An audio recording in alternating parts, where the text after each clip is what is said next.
आज होती धीरजला सुट्टी, म्हटलं चला कारल्याचं सॅलड देऊन सकाळी नाश्त्याला त्याला सरप्राईज देऊया. पण घरातली कामं माझी खूप वाट बघत होती. कालच ह्या सगळ्यांना अंघोळी घातल्या होत्या आणि आता मला त्यांना नीट ठेवायचं होतं. पण माझं छोटंसं बाळ मला हेल्प करत होतं, त्याच्यामुळे मला खूप छान वाटलं. मी तनुजा, स्वागत आहे तुमचं व्लॉग विथ तनुजा चॅनलवरती. ह्या लिटिल हेल्पिंग हँडमुळे ना मला कधी कधी मदत होते, पण कधी कधी माझी कामं डबल होतात, हे तितकंच खरं आहे. असो, तिच्या असण्याने मला आनंद हा नेहमीच असतो. आता धीरजला सुट्टी असली तरी मला काही सुट्टी नाही आहे, त्याच्यामुळे मी माझी कामं सकाळी सकाळीच करत होते. आणि हो, व्हिडिओच्या सुरुवातीलाच मी म्हणाले की धीरजला मी कारल्याचं सॅलड देते, पण असं काही नाही आहे. ते मी जेवताना चव येण्यासाठी मी केलं होतं आणि असं कारलं फ्राय केलेलं खूप छान लागतं, आमच्या दोघांनाही खूप आवडतं.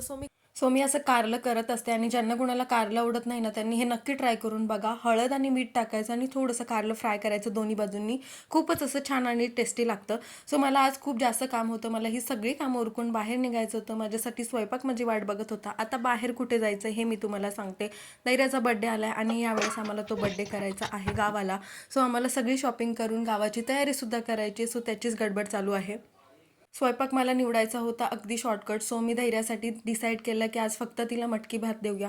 मटकी भातात मी जास्त काही ॲड करत नाही, फक्त आपली जी नेहमीची फोडणी असते, जिरा मोहरीची फोडणी टाकते, थोडासा लसूण ॲड करते, कांदा आणि टोमॅटो हा प्रत्येक भाजीत किंवा भातात मॅन्डेटरी आहेच म्हणजे आमच्या घरात.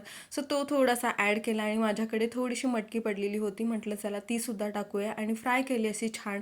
त्याच्यानंतर गरम मसाला टाकला आणि थोडीशी हळद टाकली. गरम मसाल्यामुळं ना लहान मुलांना चव येते. आणि थोडीशी मिरची टाकली, कारण ती आता तिखट खाते, सो त्याच्यामुळे मी मिरची ॲड करते. छान असं हे फ्राय करून घ्यायचं, 1-2 मिनटं तसंच राहून द्यायचं. मस्त असा छान मटकीचा वास सुटला की मग त्याच्यात पाणी ॲड करायचं आणि मग तांदूळसुद्धा ॲड करायचे. थोडंसं पाणी सुरुवातीला ॲड करायचं, त्याच्यामुळे ते करपत नाही.